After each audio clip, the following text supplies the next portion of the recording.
Blessings, dear ones. This is Amanda Amethyst, and I'm bringing you a lunar tarot scope for the time period between the full moon in Taurus on October 27th and the new moon in Scorpio on November 11th, 2015. Thank you so much for joining me. I hope you're all doing so well during this somewhat intense time period. It's a really beautiful time period as well. A lot of growth, a lot of expansion on both personal and collective levels. Yay, that's exciting. Congratulations. Thank you so much for all the work that you do in just being here. And many, many blessings to you. This is a general reading intended to bring us messages and guidance for this time period so that we can make the most of this time period for our own personal and also collective growth.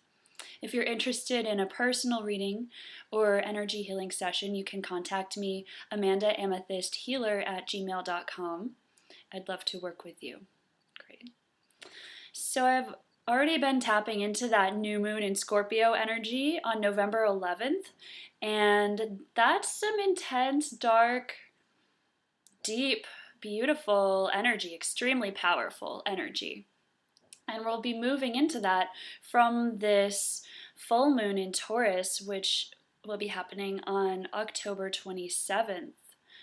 This period between the last full moon to this new moon for myself has brought to light some of my own deepest personal issues. And I've spoken with several other people who have shared with me that they have also been similarly feeling kind of worked by life. So it's kind of like we're being lived and worked by our soul's lessons, and sometimes it feels like we're walking on the path, sometimes it feels like the path is walking us. Either way, we're on course, and there are no wrong decisions. That's been another thing that's been coming up a lot lately. There are no wrong decisions. Another way to say that is that every decision you make is perfect, and it places you exactly where you need to be for the flawless unfoldment of your soul. So to be clear, flawless in the grand scheme of your soul's unfoldment does not always present itself as flawless when we're right in the middle of experiencing it. Sometimes we experience pain, sometimes we experience discomfort.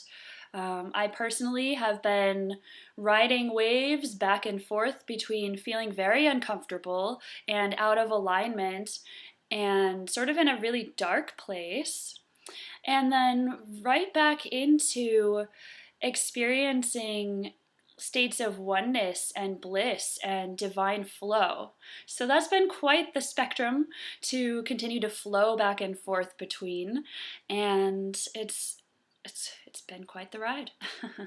I've heard that many other people are experiencing some similar things. Of course, we all have our own path and it's all a little bit different, and oftentimes we collectively go through things as well, especially those of us who are here for the specific purpose of mass processing. I feel that others who also mass process will probably see some of my videos. If that resonates with you, you can know that some of these things that you're processing are yours, your specific soul. Some of these things that you're processing are processing for the collective. In fact, I would argue that most of the things which people are working through and healing right now are being worked through and healed for the collective. So we're all healing ourselves to heal the world. I know we've heard it so many times before. It's so true, and thank you for doing that work. We are also healing our ancestral lineages as well. Ancestral healing has been coming up a lot for me the last couple of years, particularly the last 4 to 5 months. I have felt a very strong call from my ancestors and from ancestors of certain lands, and particularly from my own ancestry, really calling out to be healed and to be seen and witnessed, because many of these ancestors were not seen and witnessed in whatever it is, and that trauma, that pain continues down the line and affects all of all of our lineage, all of our offspring, all of our parents and grandparents, and all of that. So when we can clear these things, we clear it for everyone. We clear it backwards and forwards. It's very beautiful.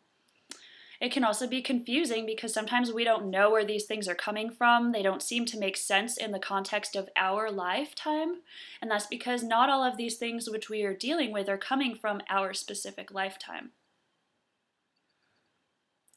I'd love to talk about that more, but that's not the focus of this video, so I'll move on. Perhaps I'll make another video later. Leave me a comment if you're interested in a video about ancestral healing, and I'd love to make one and share it with you all. So as our consciousness expands and our true essences shine through more and more, it can really be nice to have a reminder that the path we're on is not always linear. In fact, it's often not linear. Many times we'll expand and grow and take several steps in what we perceive to be a forward motion or an upward motion or the right direction, and then we'll take one step or several steps, sometimes backwards. And for me, this has felt pretty discouraging at times, especially after having experienced expanded states of consciousness for extended periods of time. Sometimes if I move back to what I perceive to be a lower level, or let's just say a different level of consciousness and perception and presencing state, that has felt discouraging to me in the past, and I've kind of gotten down on myself about it. But we're all human. We're still here, we're still learning, and we're here to experience everything. The contrast is what makes up our lives as human beings. It's all about the ebb and flow. The full experience is what we're here for. So don't beat yourself up if you don't perceive yourself to be in your full perfection at every moment. I'm working on this one myself.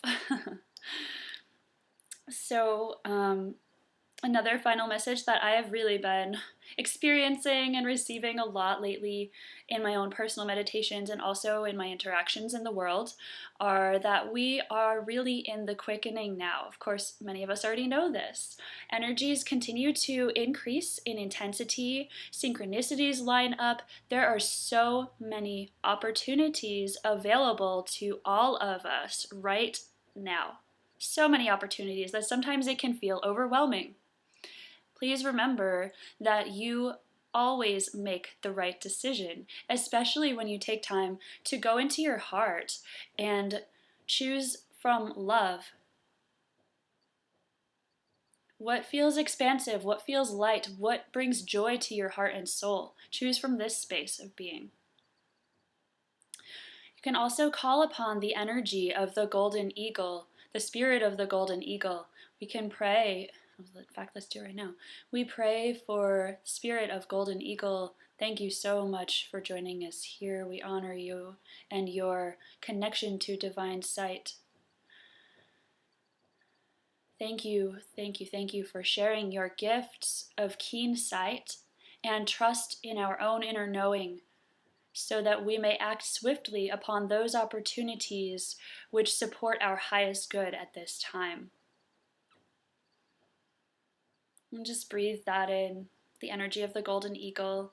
You may wish to do some research about the golden eagle, look up pictures or videos, or look up the animal totem. Pray, connect with that energy.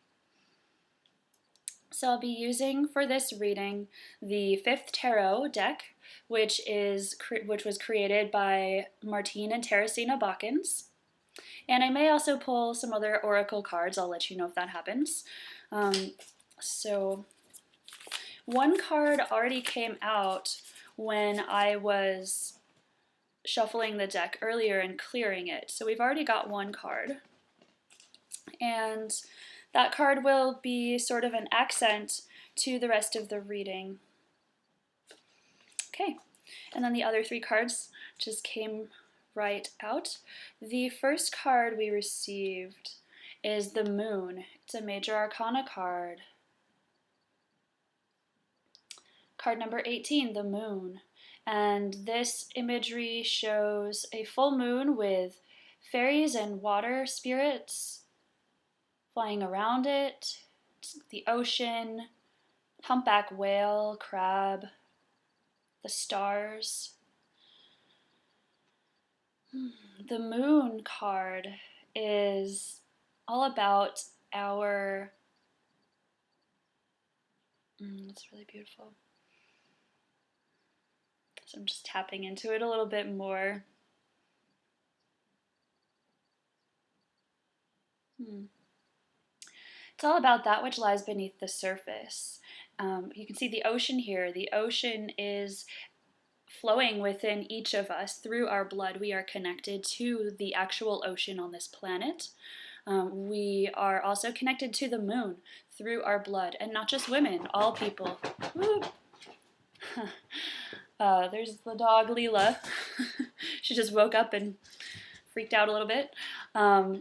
So this being able to tap into this ocean energy, this very deep, old, ancient energy that is also very vital and flowing and moving. So this is our deep inner wellspring of knowledge, our intuition, our receptivity, being in the flow, magnetism. The moon causes the ocean to move based on its magnetism. This is a very feminine quality, magnetizing to us perhaps these opportunities which are for our best and highest good. Or magnetizing people, magnetizing ideas, magnetizing our tribe. All of those beings, our soul family, calling in what is it that you wish to magnetize at this time.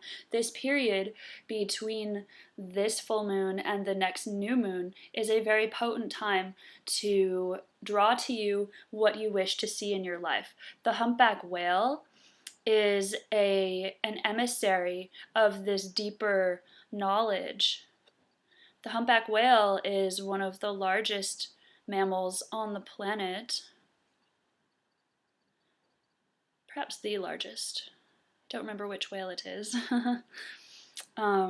They also travel.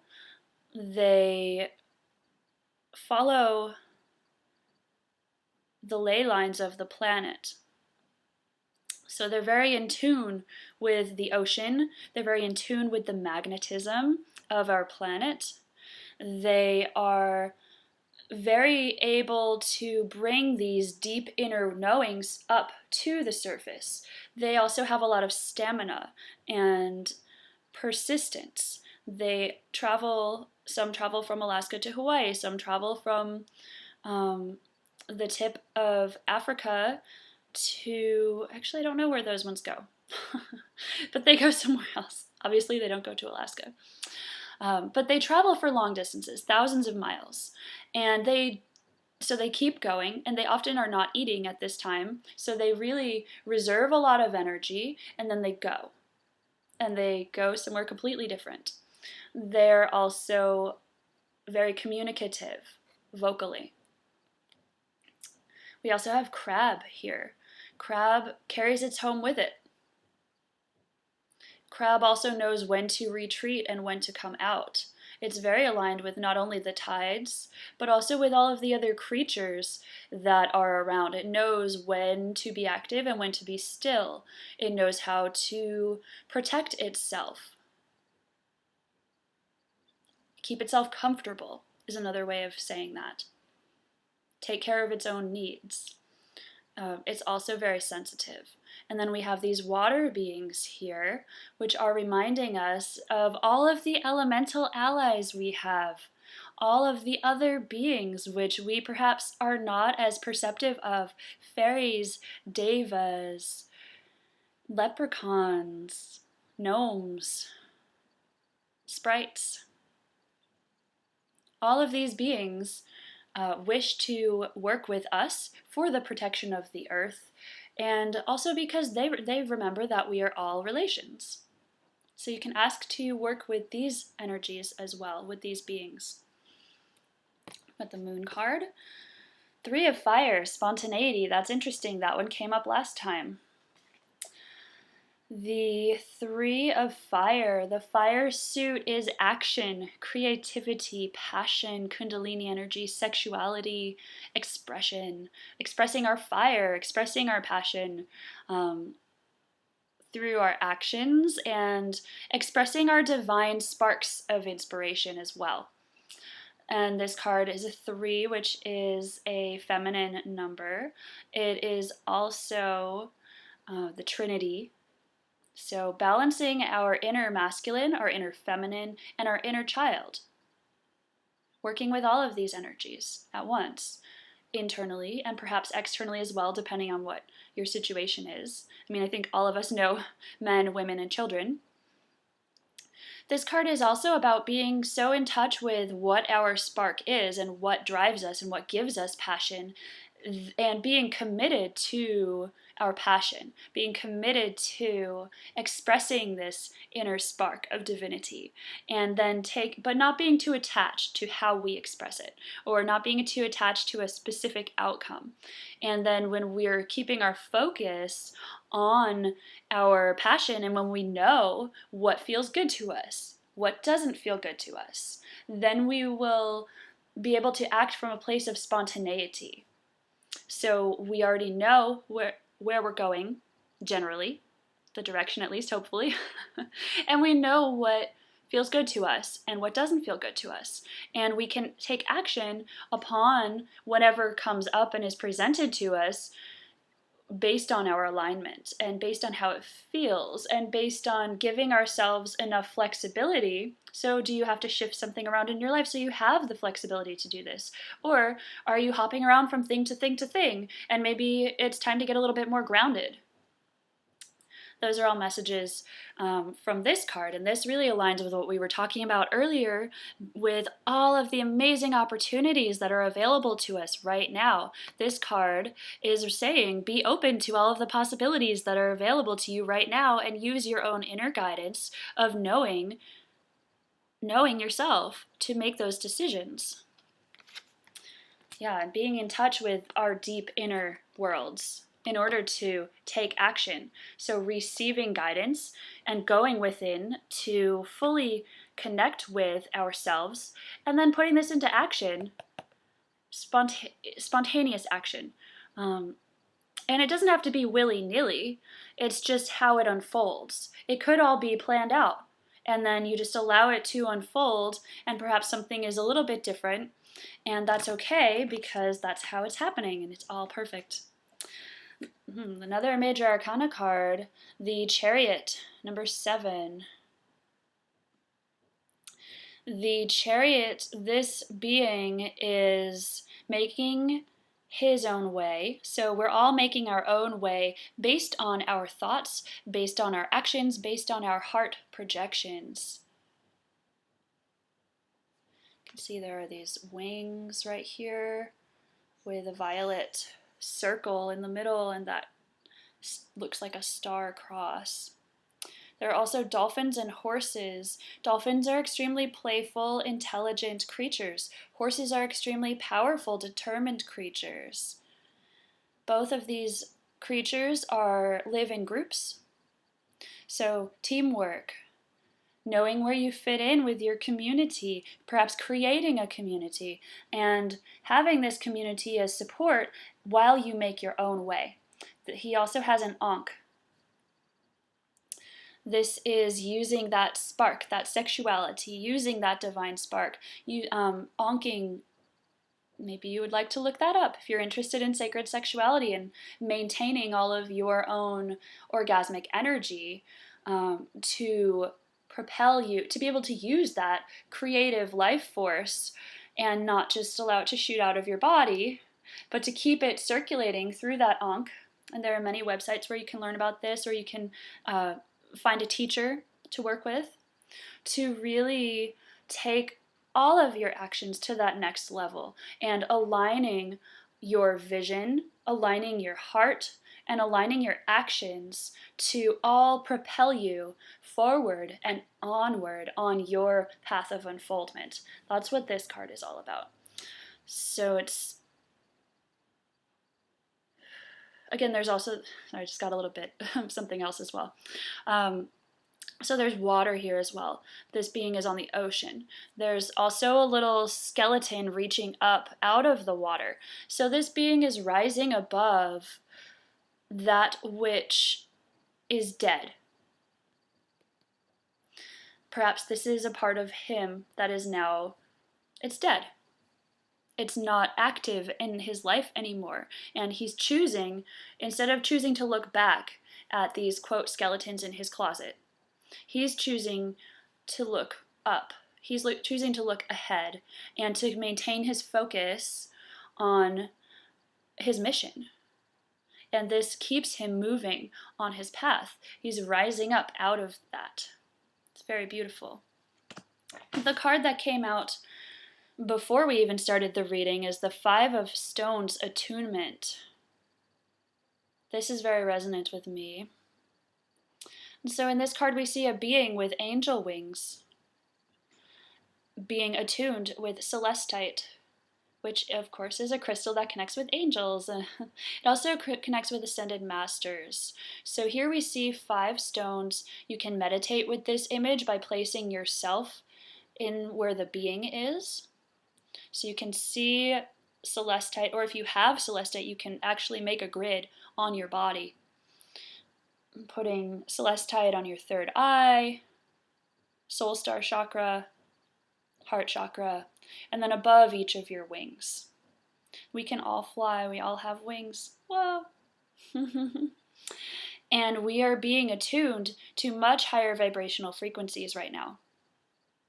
So remaining grounded. This is a stone suit. This is the earth suit. This is grounding higher vibrational frequencies into our physical reality. This could be this is into our physical body. Into your physical body, into your life. Okay? So this is exciting. Change. 5 is change. So we have, what do we have?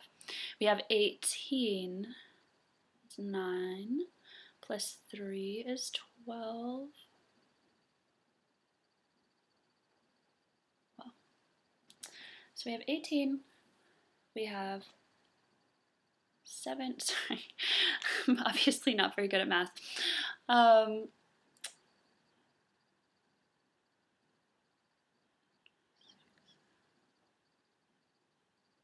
So we have a 33, which is a 6, which is love. Everything is love. Unconditional love. All that is powered by love. So reminding us also to come from a place of love as we move forward. When we are centering ourselves in our hearts, this is when we can move forward. When we are spending too much time in our heads, this is when we start to get confused or stuck. And when we spend too many times really in our emotions, which I've been doing lately, that can also keep us in our heads and not moving forward. So it's time to be in love. It's time to really attune ourselves to these higher vibrational frequencies, which are here now. They are available now. We are in the quickening. We are holding space for the collective. So thank you so much for all of this work that you're doing. I'd love to hear any comments that you have about this reading. Let me know if you're interested in learning more about ancestral healing or any other topic that is of interest to you. Love you so much. Many blessings. I'll see you next month.